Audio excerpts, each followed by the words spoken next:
Long ago, in a quiet village named Devgar, there lived a hard-working man named Madhav.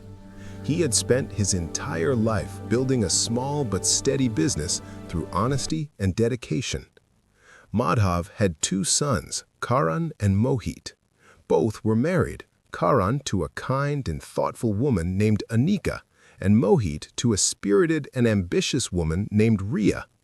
Before their weddings, Madhav had made both daughters-in-law promise that no matter what happened, they would always keep the family united under one roof. Madhav's childhood friend, Dev, lived in the same village. Dev often visited him and admired how Madhav had raised his sons with strong values. One evening, Dev stopped by and found Madhav looking worried. "What troubles you, my friend?" Dev asked gently. Madhav sighed. "The boys are married now. Everything seems peaceful, but I fear misunderstandings may arise between the daughters-in-law. I want this family to stay together even after I'm gone." Dev reassured him. "You have raised them well. Trust the seeds you have sown." Though comforted, Madhav's health had been declining. One morning, after Mohit left to deliver goods to a nearby town, Madhav suddenly felt severe pain and called Karan to his bedside. Anika rushed in behind him.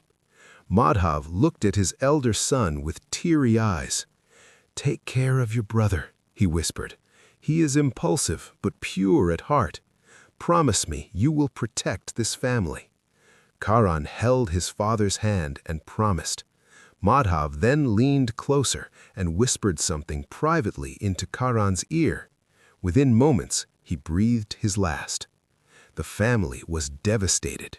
During the final rites, Mohit noticed that his father had whispered something to Karan. Riya also observed this, and curiosity quickly turned into suspicion. Days passed, but the thought troubled Riya deeply. "Your father told your brother something important," she said to Mohit one evening. "Maybe he revealed the location of hidden money or property." Mohit frowned. "My brother would never hide anything from me." "But why didn't he tell you?" Riya insisted. "Even Anika doesn't know." Doubt began to poison Mohit's mind.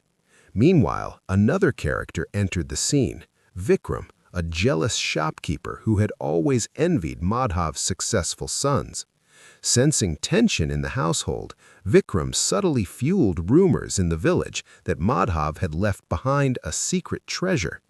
Soon, Mohit gathered courage and asked Karan directly, "Brother, what did father tell you before he passed away?" Karan's expression changed. "It was nothing about wealth. He only wanted us to stay united." "That's not what people are saying," Mohit replied, unable to hide his frustration. "If there's something, I deserve to know." Hurt by the mistrust, Karan remained silent.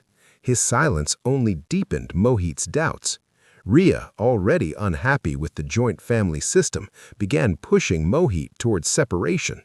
Seeing the growing distance, Anika tried to calm the situation, but Riya accused her of hiding secrets.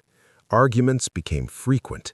Even gentle old Savitri, Madhav's widowed sister who lived with them, tried to mediate, but her words fell on deaf ears.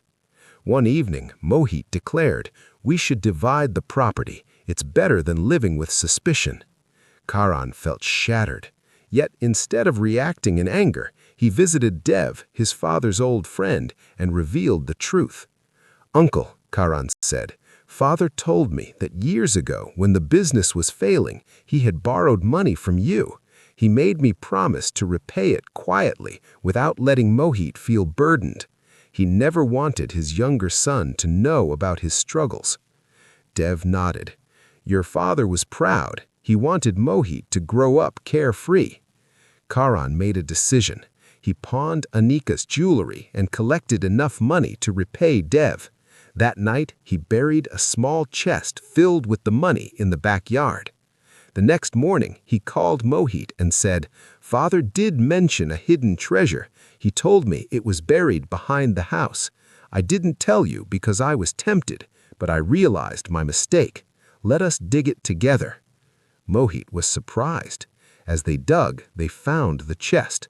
Before Mohit could react, Dev arrived, with Vikram following curiously behind. Dev spoke firmly. "There is no treasure here except a lesson. Your father owed me money for the business. Karan has repaid it by sacrificing his wife's jewelry so that your father's soul rests in peace." Mohit froze.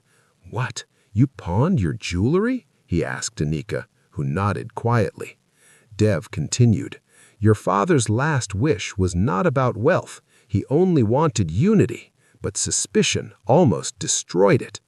Vikram, embarrassed by his role in spreading rumors, left silently. Tears filled Mohit's eyes. "Brother, I doubted you. I let others influence me." Karan embraced him. "We both made mistakes, but we are still brothers." Ria stepped forward, ashamed. "I allowed greed and insecurity to cloud my judgment. Please forgive me." Anika smiled gently. "We are family. Let us learn from this." From that day forward, the brothers worked harder than ever, together repaying the remaining debts and expanding the business. Savitri blessed them, saying that Madhav's spirit must be smiling. Even Ria gradually understood the strength of unity and became closer to Anika. Years later, when their children played together in the courtyard, Mohit would often recall how close they had come to losing everything, not money, but trust. The story of Devgar became an example for nearby villages.